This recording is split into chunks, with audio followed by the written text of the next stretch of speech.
在网上拼了一个手动扩管器改电动扩管器啊，我们现在开始组装一下，看一下到底好不好用。带了2条销钉，一个专用6角锁夹板的螺丝，这个是替换手柄的。把手柄上这颗销钉的话，先给它拆下来。我们用2.5厘的内6角从这里给它打过去，感觉已经敲打下去好多了，看看，已经打下去很多很多了。6角已经打到底了，我们想个办法，翻过来，用尖嘴钳把它夹出来，用尖嘴钳用力把它夹出来，边夹边转，夹出来了。这颗销钉放好，这时慢慢的把手柄取下来，小心弹簧飞掉。拿自动转换头中心孔对龙门架的中心孔，边沿孔对龙门架的边沿孔，拆掉夹板螺丝，装上这颗螺丝，可以用电动扳手上。这个时候装上夹板，装好以后，稍微的用手动把这个螺丝锁紧夹板，下来用手把这个电动转换头上到底，让下面那个偏心轴顶到夹板即可。这个时候可以看到我们这个转换头的孔和中间那个轴的孔成一条线，可以看到明显的亮光，证明的话是对的正正的。准备好销钉，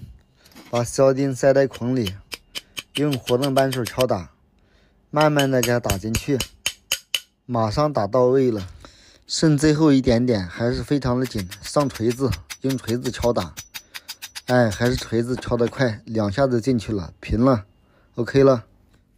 用手慢慢的松掉电动转换头，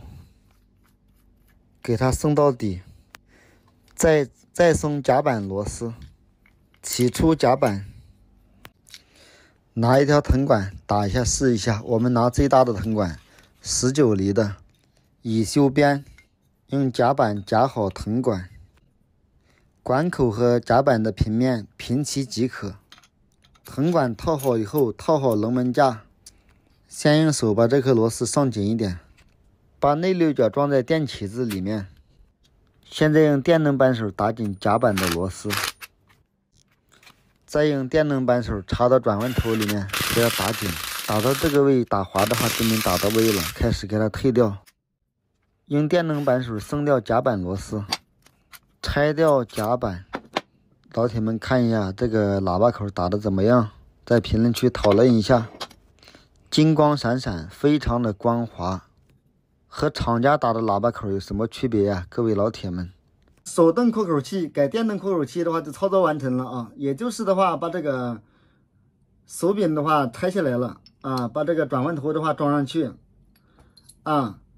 这个的话龙门架这个夹板螺丝的话拆下来了啊，把它的6角螺丝装上去就可以了啊，使用起来的操作非常的便利，非常的轻松。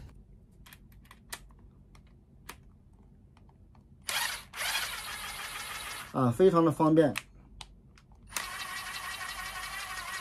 视频制作不容易已经看到这里了，请动动你发财的金手指，帮忙点个免费的小爱心，谢谢。